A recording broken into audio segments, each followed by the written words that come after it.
Hello বন্ধুরা, আসসালামু আলাইকুম। সবাই কেমন আছেন?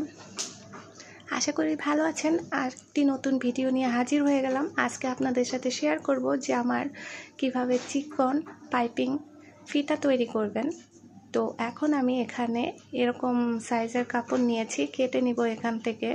এইরকম মাপ অনুযায়ী কেটে নিব আমি লম্বা করে। তো এখন আমি ভাঁজ করে সেলাই করে নিয়েছি। আমি লম্বা করে কাপড় কেটে তারপরে এরকম 2 ভাঁজ করে আমি এটা সেলাই করে নিয়েছি, মেশিনে সেলাই করে নিয়েছি।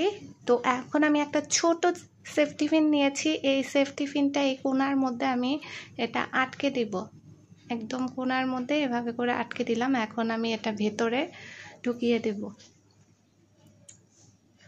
তো এইভাবে আমি দেখতে পাচ্ছেন এভাবে ঢুকাচ্ছি। তারপরে হচ্ছে এভাবে আমি এখান দিয়ে টেনে দিব, টেনে ঠিক করে দেব যেন বের করতে আমার সুবিধা হয়। তো তারপর বাকি অংশটাও আমি এভাবে ঢুকাবো।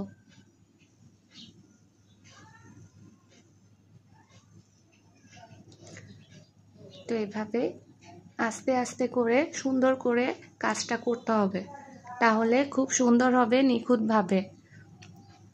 তো টেনে দিলাম এভাবে।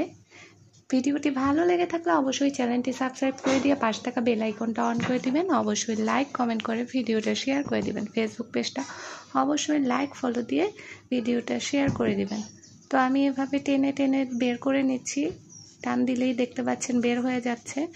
তো বাকি অংশটাও আমি এভাবে সেফটি পিনের ভেতরে ঢুকিয়ে নিচ্ছি।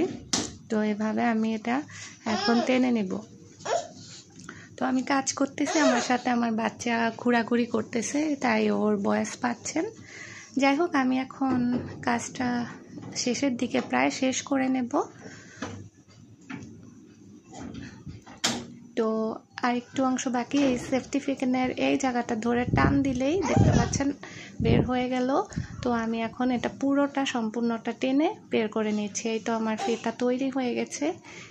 এভাবে করে আমি বাকিগুলাও তৈরি করে নেব ফিতা। তো যে আমার যেখানে এগুলা আটকানো বা প্রয়োজন হয় সেখানে আমি এগুলা ব্যবহার করব। সেফটি পিন দিয়ে খুব সহজে তৈরি করে ফেললাম চিকন দড়ির ফিতা। তো আমি আরও কয়েকটা এভাবেই তৈরি করেছি, সেম প্রসেসে, একদম সহজ উপায়ে। ভিডিওটি যদি ভালো লেগে থাকে অবশ্যই চ্যানেলটি সাবস্ক্রাইব করে দিয়ে পাশে থাকা বেল আইকনটা অন করে দিবেন। অবশ্যই লাইক কমেন্ট করে ভিডিওটা শেয়ার করে দিবেন। ফেসবুক পেজটা অবশ্যই লাইক ফলো দিয়ে ভিডিওটা শেয়ার করে দিবেন। এই তো জামার মধ্যে একটা আটকে দিলাম, এইভাবে করে বাকি ফিতাও আটকে দিব। তো আজকের মতো বিদায় নিচ্ছি। আল্লাহ হাফেজ।